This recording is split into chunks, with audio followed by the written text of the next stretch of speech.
ओम नमः शिवाय। हर हर महादेव। आप सभी को एक बार फिर से इस पवित्र श्रावण मास के आज द्वादशी हो गया ना इस तिथि को, और कल जो है क्या है, महाशिवरात्रि है।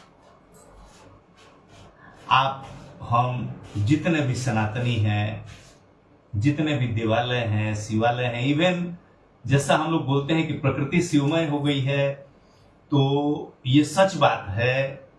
भोले के रंग में हम तो देख रहे हैं कि पूरे हिंदुस्तान के कोई भी सड़क ऐसा नहीं होगा। हम लोग के यहाँ जैसे कांवड़ यात्रा बोलते हैं तो यूपी में या उत्तराखंड में या दिल्ली में, तो वहां पे कांवड़ एक अलग टाइप का, वो लोग क्या करते हैं कि बहुत ही भारी भारी, बहुत ही अलग अलग टाइप का साइज का क्या बना बना के उस टाइप से, मतलब एक अपनी आस्था है। लेकिन देखिए कि समाज, हमारा धर्म जो है वो एक माने आस्था रखना, धर्म के साथ रहना, धर्म के साथ कार्य करना, धर्म को मेन हमारा लक्ष्य क्या होना चाहिए, धर्म होना चाहिए। हम कोई भी ऐसा कार्य नहीं करें, परहित सरिस धर्म नहीं भाई, आप परपीड़ा सम नहीं अधमाई। यही तो कहा गया हमारे शास्त्र का, माने हमारे सनातन का एक मूल ये भी है कि धर्म क्या है और अधर्म क्या है। अगर हमारे शास्त्रों के, पुराणों के या ऋषि मुनियों के अगर हम कथनों को सुनते हैं या उनके कहे हुए वक्तव्यों को सुनते हैं, तो उसमें सबसे बड़ा मतलब निचोड़, माने एकदम गागर में सागर भर करके अब कहा जाए तो दो तीन बातें हैं। इससे हमारा सनातन का माने मूल उद्देश्य क्या है।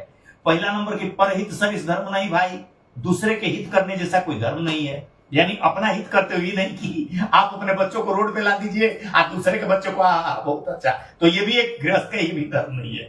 आप अपना देखते हुए, हम अपने आप को सुरक्षित रखते हुए, अगर हम दूसरों पर भी दया भावना रखना, या क्या दया भाव रखना, या दूसरों को भी समभाव से देखना, ये हमारा धर्म है।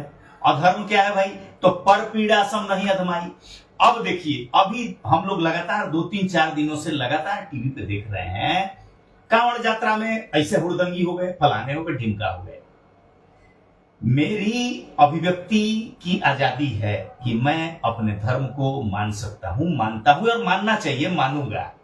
लेकिन धर्म यह भी कहता है कि हम बिना किसी दूसरे को बाधित किए हुए, दूसरे को कार्य को नहीं बाधित करें। दूसरे की गाड़ी से कोई जा रहा है, मान लो हमारा टच ही कर गया, अगर मान लो अगर कांवड़ या हमारा शरीर किसी के शरीर से टच कर गया, तो मेरा कर्तव्य ये नहीं बनता है कि हम उसको क्षतिग्रस्त कर दें, उसकी गाड़ी को तोड़ दें, या उसको तोड़ फोड़ कर दें, या उसको गाली गलौज करके उसका जान मारने का प्रयास करें। तो ये तो हमारा धर्म है नहीं। हम शिव को प्राप्त करने के लिए जा रहे हैं ना जी, अपने शरीर को कष्ट दे करके। बहुत सारी हमारी माताएं, बहनें, भाई, बंधु, माने हमको तो ऐसा सौभाग्य प्रभु की कृपा अभी तक प्राप्त नहीं हुई है कि हम लोग माने पैदल कांवड़ लेके जाएं, नहीं गए हैं हम लोग। हालांकि हम लोग बाबा के यहाँ हमेशा जाते हैं, लेकिन गाड़ी से जाते हैं।